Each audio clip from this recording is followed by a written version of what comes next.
Olá, meu irmão, a paz de Jesus, o amor de Maria. Irmãos, estamos aqui nesse primeiro dia para fazermos a meditação desse sensacional livro. Querida Igreja Católica, 40 motivos para permanecer firmes na igreja fundada por Jesus Cristo. Irmãos, ontem eu coloquei uma introdução aqui para nós sobre este livro, sobre o intuito desse livro. Mas eu queria colocar uma outra coisa que eu esqueci de falar aqui, que não é meu intuito debater, fazer um debate aqui, né, com outras denominações, igrejas evangélicas. Não, meu intuito não é este. Meu intuito é que nós, católicos, sabendo, né, o motivo de sermos católicos, nós sermos mais fervorosos, nós sermos mais avivados dentro da nossa igreja, porque temos o conhecimento total da nossa fé. Nós temos o conhecimento total do que professamos. Então o intuito desses 40 dias de estudo é este. Não é debater, não é falar nada contra as outras religiões, as outras denominações, porque aqui no livro também fala dessas outras denominações, falam dessas outras religiões. Mas o meu intuito não é este. Meu intuito é que nós, católicos, que já estamos, né, na igreja, que sejamos mais firmes na nossa fé, que sejamos mais fervorosos no conhecimento da palavra de Deus, e que nós tenhamos mais desejos na leitura, no conhecimento da igreja. Santo Agostinho fala, e eu, né, vou usar esse termo por todos esses 40 dias, uma frase linda: não amamos aquilo que não conhecemos. Então, quanto mais conhecemos a igreja, muito mais vamos amar a igreja. O padre Paulo Ricardo, ele fala, né? Muitos protestantes evangélicos, não é que eles odeiam a igreja católica, eles odeiam aquilo que pensam da igreja católica, o que acham que é a igreja católica, porque eles não conhecem o fundamento da igreja, não estão fundados naquilo que nós hoje vamos começar nesta meditação. Irmãos, eu quero começar aqui, né, nesses 40 dias, nesses 40 fundamentos, né, sobre que o padre ele colocou aqui, que é muito lindo, né? A igreja é una graças à sua fonte, o Supremo, o princípio desde o ministério, a unidade da Trindade, um só Deus. Um só Deus, Pai, Filho e Espírito Santo. A igreja é una graças ao seu fundador, o próprio Filho encarnado. Reconciliou todos os homens com Deus pela sua cruz, restabelecendo a unidade de todos, um só povo e um só corpo. Nós vemos, né, isso está no Catecismo da Igreja Católica, parágrafo 813. Nós vemos o quão é lindo a igreja, pelo seu ministério de Jesus, né? Pelo ministério de Jesus na cruz, ele reconcilia todos. Aqui, irmãos, todos nós podemos usar a linguagem universal. Pela cruz de Cristo, ele reconcilia o universo, ele reconcilia, porque o próprio Jesus fala, né, a Nicodemos: Deus amou tanto o mundo ali que ele fala é o cosmos, é o universo. Então, Deus, ele já vem falar ali na palavra em Nicodemos que ele queria reconciliar todo o universo, fazer um só, que fosse todos juntos. O universo, a palavra universo, né, a palavra católico significa universo. Ela não foi traduzida para o português, ela continua na sua tradução. Então nós vemos na igreja católica a igreja universal, porque Jesus ele veio para reconciliar o universo consigo, um só corpo. E nós vemos aqui, né, o decreto do Concílio Vaticano II vai falar assim: é que pode obter toda a plenitude dos meios da salvação. A Igreja Católica tem todos os meios de salvação, todos os sacramentos instituídos por Jesus, nós temos na nossa Igreja Católica. E nós vemos, né, esses fundamentos, né, parágrafo 816 da Igreja, do Catecismo da Igreja, nós vemos esses fundamentos sendo colocados pelo escritor, né, neste livro, usando os Catecismo da Igreja, documentos, encíclicas, e nós vemos, né, este fundamento.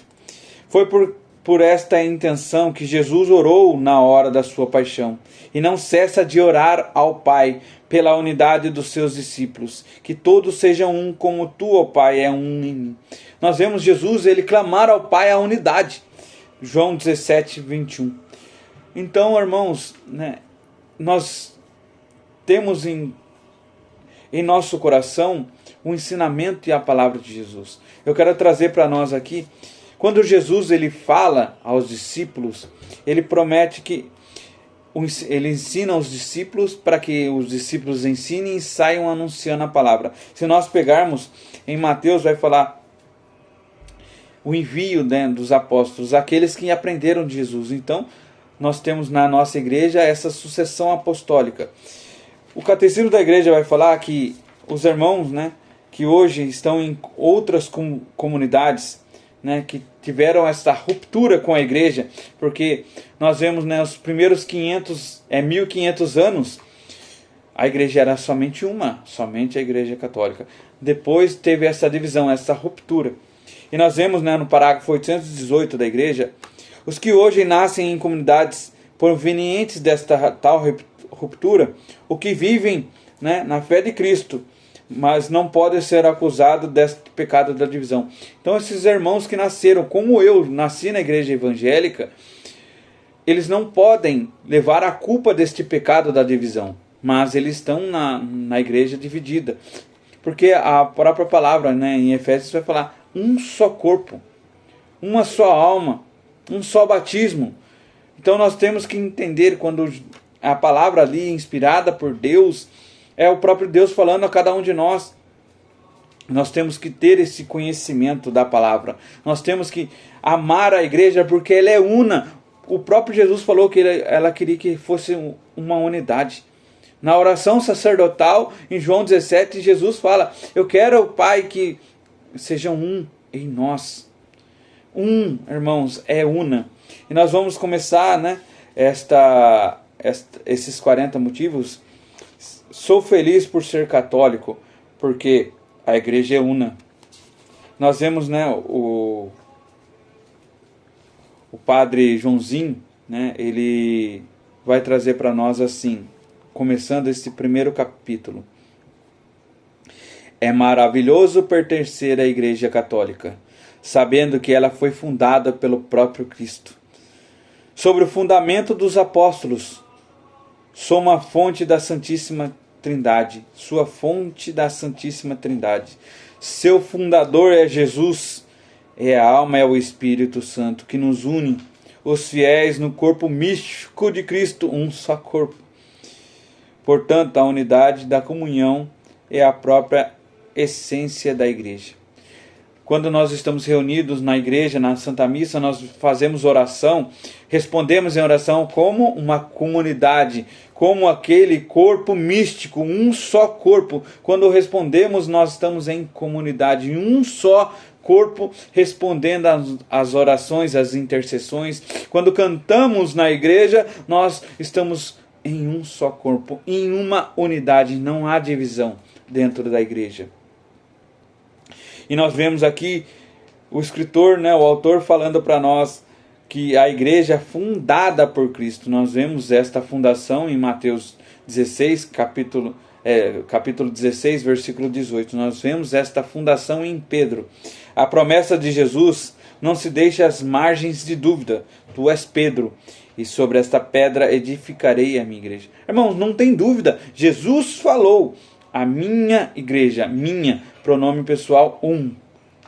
Nós vemos aqui a Igreja Católica conserva todo o modo ininterrupto a sucessão apostólica. Nós vemos desde a igreja, né, desde a fundação do Jesus, fundado em Pedro, os seus ensinamentos ininterruptos. Foi um apóstolo passando para o outro, um apóstolo passando para o outro, né, chamado hoje bispos, né, os presbíteros, né, que é os padres da igreja. Nós vemos este ensinamento sendo interrupto. O Papa ali que guarda a fé para que não se desvirtue.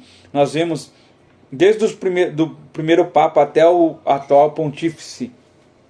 É seguido este ensinamento. É seguido para que guarde a fé. Todos os bispos, padres, diáconos, católicos, de alguma forma, têm raízes no seu ministério de ordem ligada à geração alicerçada no tempo de Jesus, de fundar a sua igreja sob Pedro.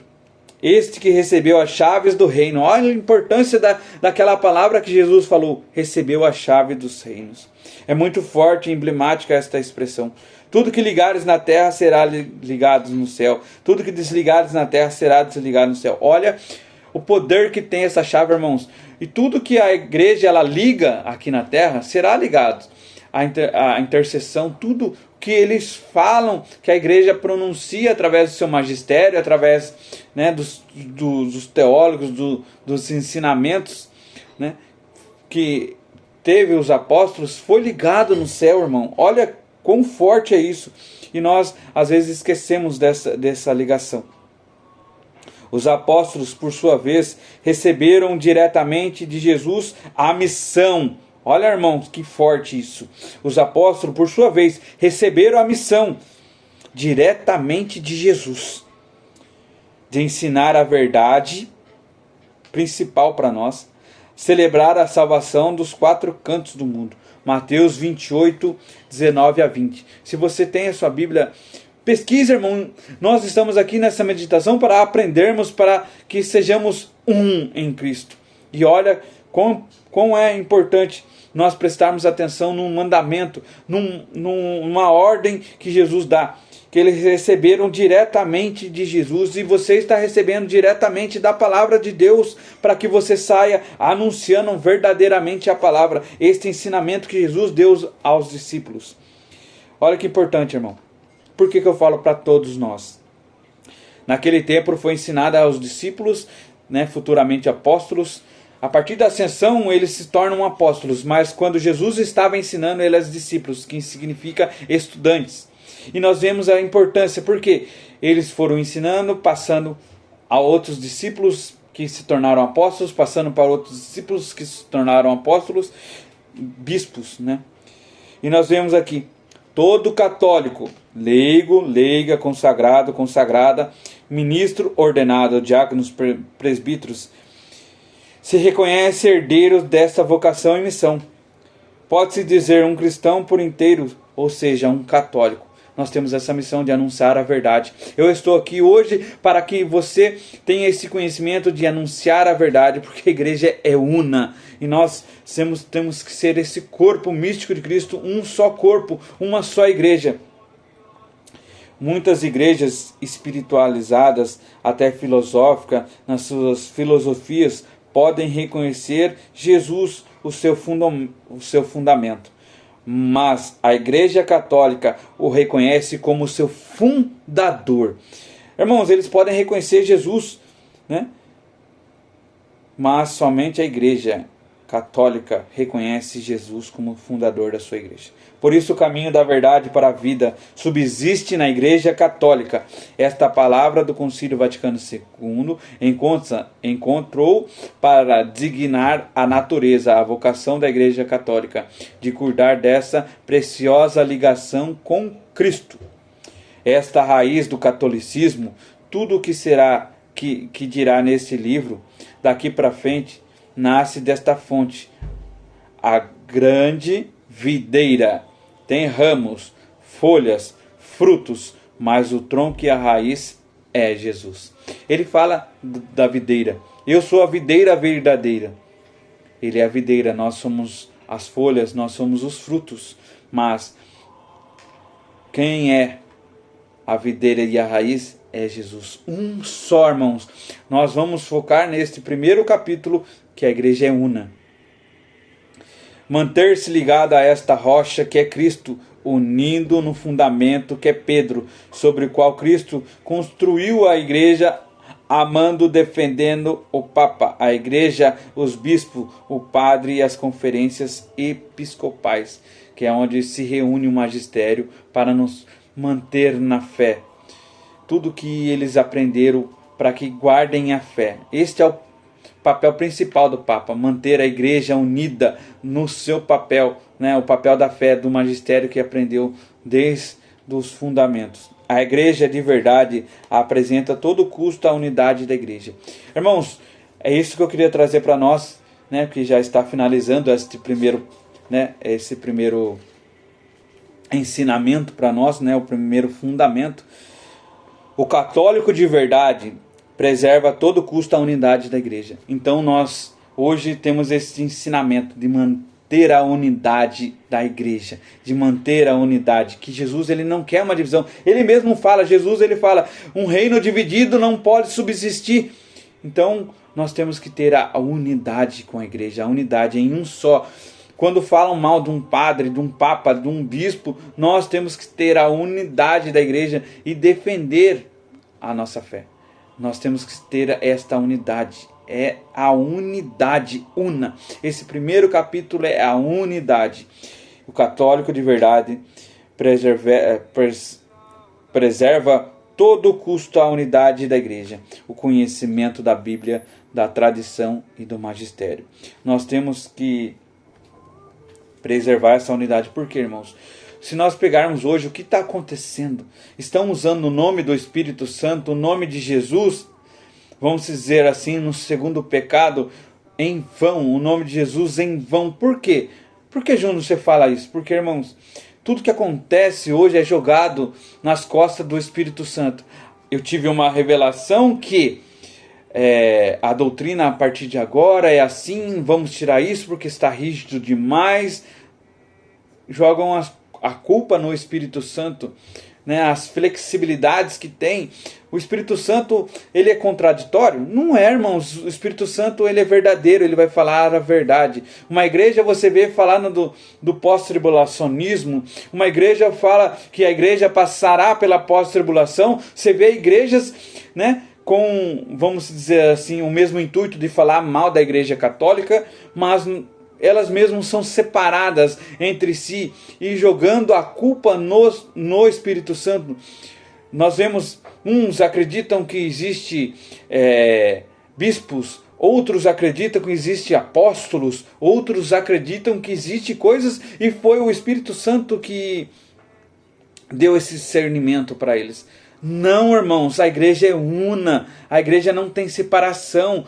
Se nós vermos desde o fundamento em Pedro, nós vemos que a igreja ela permanece a mesma, ela permanece na sua direção espiritual que Jesus deixou no seu ensinamento. O Papa foi instituído para isso, para guardar a fé, para ser una.